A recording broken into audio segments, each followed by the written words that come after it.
An ad hominem fallacy is one of the most important, one of the most common, and therefore one of the most crucial fallacies to recognize when trying to become a better arguer and a better philosopher. In this video, I'm therefore going to introduce you to the ad hominem fallacy, give you some examples of it, and also give you a guide for how you can diffuse an ad hominem fallacy when you encounter one.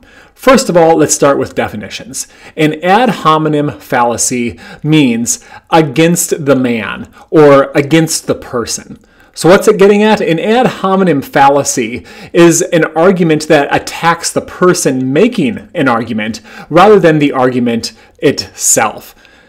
Examples? They're all over the place. Here's just a couple. You might hear an ad hominem fallacy in a political context. This senator's new economic policy must be false. Why? He cheats on his wife. What a jerk. Another example, ad hominem fallacy on the internet. That dude on the internet, right, must be telling something false, must be wrong about things. Why? Well, look at the crazy profile picture he's got. Both of these are ad hominem arguments. Why? They don't actually say anything about the position that the senator or this person on the internet happens to believe. They rather target the person themselves or an aspect of the person. Why is this a fallacy? Well, because bad people can sometimes hold perfectly good positions and believe true things, and likewise, good people can sometimes hold false beliefs or believe false things.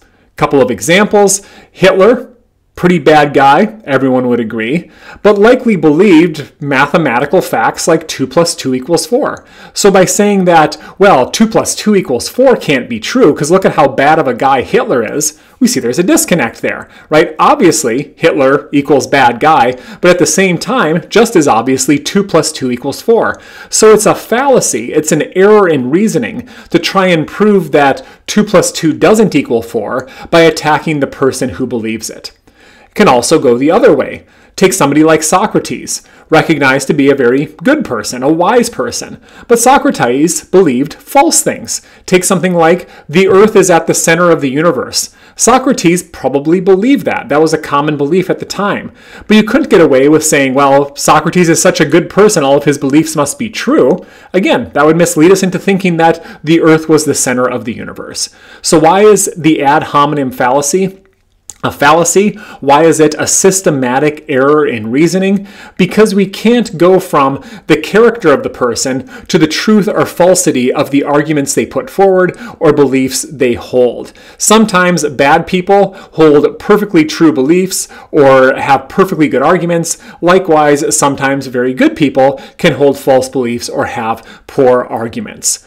So that's what an ad hominem fallacy is. That's how to recognize one when you see one, right? You recognize one if somebody is attacking the person holding the argument instead of the argument itself, and why it's fallacious. Why? Because the character of the person doesn't always track with the truth or falsity of what they believe. So how to diffuse an ad hominem fallacy? Again, as I mentioned at the beginning of this video, ad hominem fallacies are ridiculously common. They occur all over the place on the internet, in politics, just in everyday conversation. So what do you do when you stumble across this? Well, two things. First, I would encourage you to call it out. Say, oh, well, that's an ad hominem fallacy. You don't have to use the fancy words if you don't want to, but you can point out that that argument is attacking the person who holds the belief rather than the belief itself. That's the first move. You can start to diffuse the fallacy by pointing out what's going on, and then I would encourage you to direct the conversation to the argument or to the belief. So steer the conversation away from attacking whoever it is that holds the belief or is putting forward the argument, and instead pay attention to the argument that that person is putting forward. And you might be surprised. It may turn out that that dude on the internet with the really crazy picture, once you've gotten past that crazy picture, actually has some really interesting and important and maybe even true things to say. Thanks a lot for watching. If you have any comments, leave them in the comment box. If you'd like to subscribe, if you want to see more videos like this, please click subscribe. I really appreciate your attention. Thanks a lot.